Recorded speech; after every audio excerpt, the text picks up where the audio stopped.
مرحبا بكم. نبدأ النهاردة إن شاء الله الحلقة رقم 6 في تطبيقاتنا على اسم الأزير، وبنشوفه بيطلع منه إيه. إحنا شفنا منه في الأول ميدان ومدينة، وشفنا منه اسم مصر اللي طالع من شكل المدينة، والمدينة ديت هي علم على مصر أساسا. عشان كده جت كتير في الإله اللي هو شكل العلم، ويحط مدينتين، وهنعرف بعد كده العلم بينطق إيه. بيطلع منه مدينتين برضو العلم.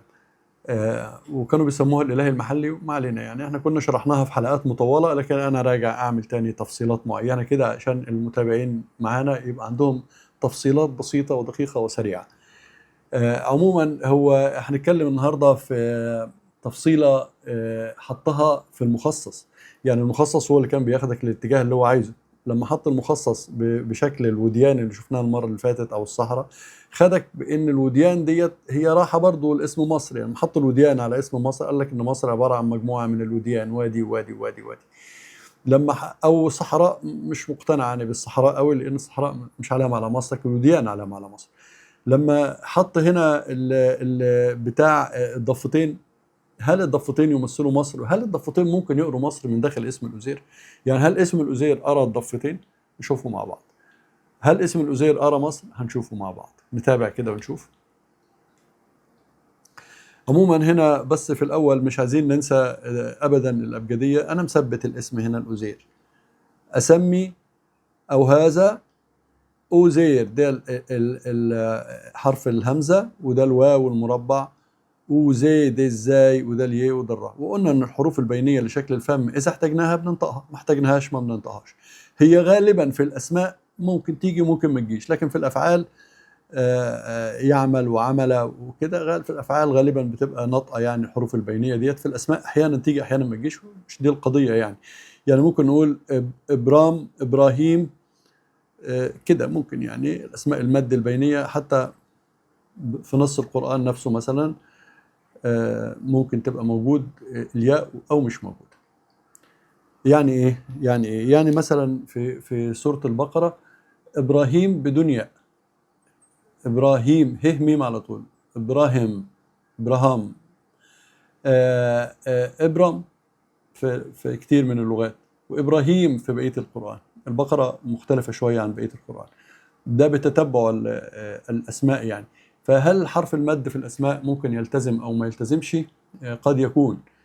يعني في حتى كتير في الأسماء كده وارد في الكتب القديمة يعني، الترجمات. عموما نيجي نشوف. أنا هنا قلنا إيه؟ إن الثلاث حروف دول قلنا عليهم المرة اللي فاتت ممكن تبقى حروف، يعني غالبا إحنا مصريين ما بننطقهمش، الظه والذال والث. إخراج اللسان ده مش وارد في لغتنا العامية، وكلنا في العوام نقول ذلك الرجل، ما نقولش ذلك، وهكذا يعني. طيب نشوف مع بعض. هو لما جه هنا بيتكلم على الضفتين، العلامة دي الضفتين، احنا شفنا ديت اللي فوق دي شفناها المرة اللي فاتت، خلينا هنا الضفتين. شوف الضفتين دي بتقول ايه. انا هكتب هنا اسم الأزير زي ما احنا عارفينه، نفس الرسمة نفس الكلام نفس عبقرية المصري القديم، كان عبقري. هو اسم الأزير اهو، ورسم تحته الضفتين، وكتب ايه بقى؟ الضافيتين. ادي حرف الاي، وده حرف الضاد، وده حرف الالف. الضافي ده المره دي نطق فيه لانه له 4 حروف ثابتين. ضفي تي ده حرف نطق المره دي تاء. ضفيتين، وده يه وده نون. يبقى الحرف الفم ده نطق هنا ياء، ونطق هنا ياء، ونطق هنا الف، ونطق هنا همزه، لان كل دي حروف حلقيه. الحرف ده نطق هنا ضاد، ونطق هنا ت، والضاء والتاء هم اساسا حروف شكل بعضهم يعني. عبقري، المصري القديم كان عبقري. فلما رسم الرسمه اللي تحت دي، لما رسم الرسمه دي وسماها الضفتين، راح جاي كاتبها الضفتين على اسم الأزير. هو اسم الأزير سبحان الله حط الاسم ده، طلع منه عجب العجاب، طلع منه الضفتين. يبقى المخصص خلاك تنطق اسم الأزير على المخصص، هو المخصص اللي كان بياخدك في الاتجاه اللي هو عايزه. ولما حط الضفتين علم على مصر، طبعا هيستخدمها في حاجات تانية كتير بعد كده، بس لما حطها علم على اسم مصر، هي نفسها بتنطق مصر او مصير او مصر او مصر زي ما احنا نطقناها قبل كده. فالاسم كان عبقري، والاسم كان جميل، وهو ده اللي هنأكد فيه مرة تانية على جمال المخصص. المخصص ده كان بياخدنا في الاتجاه اللي المصري القديم عايز يكمل. فلولا وجود المخصص انا شخصيا ما كنتش رحت للمعاني ديت. بمعنى ايه؟ انا بدات افكر في الامر في الاول، هو ليه بيحطوا مخصص؟ لو كانت الحروف دي واللغه دي ناطقه، كل كلمه من ترجمات شامبليون ناطقه كلمه هو عايزها، ما كانش في داعي للمخصص. حطه ليه؟ هو بيحط المخصص ده لان الكلمه ديت مش كفايه، مش ظاهره. الكلمه دي مره حط لها هنا مخصص، والاقي نفس الحروف دي حط لها مخصص، وحتى المترجم قال هنا معنى وقال هنا معنى. ده اللي خلانا نعيد التفكير 30 سنه واحنا بنفكر في الامر ده.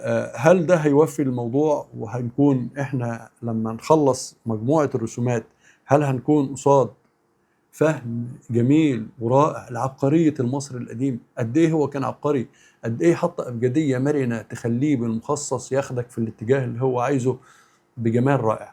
بس كان يقول لك ايه اللي قدامك ده، تقول له مثلا ده الأزير، اكتب الأزير. ايه اللي قدامك ده النسر، اكتب النسر. بس احنا واحنا بنطبق بعد كده لما نيجي نشوف رسمة الضفتين، مش معقول كل مرة هتعمل الرموز اللي احنا بنعملها ديت. انت فاهم ان الضفتين علم على الأزير، وفهمت ان الضفتين هو واخدك في اتجاه مصر مثلا، او واخدك في اتجاه وادي النيل. خلاص انت فاهم، مترجم، انت حفظت. فمش كل مرة هنقعد نعمل الكتابات دي، بس احنا لسه بنفتح الباب، لسه بنشوف احنا سكتنا جاية منين. وعلشان كده بنحط التفصيلة ديت. لكن احنا بعد كده ساعة ما نشوف المخصص ده مدركين هو عايز يقول ايه، فاهمين. ومش كل مرة هنقعد نعمل الأبجدية ديت. بس في الأول واحنا بنفتح الباب وبندخل اللغة مضطرين ان احنا نعمل الشغلانة ديت. شكرا لكم.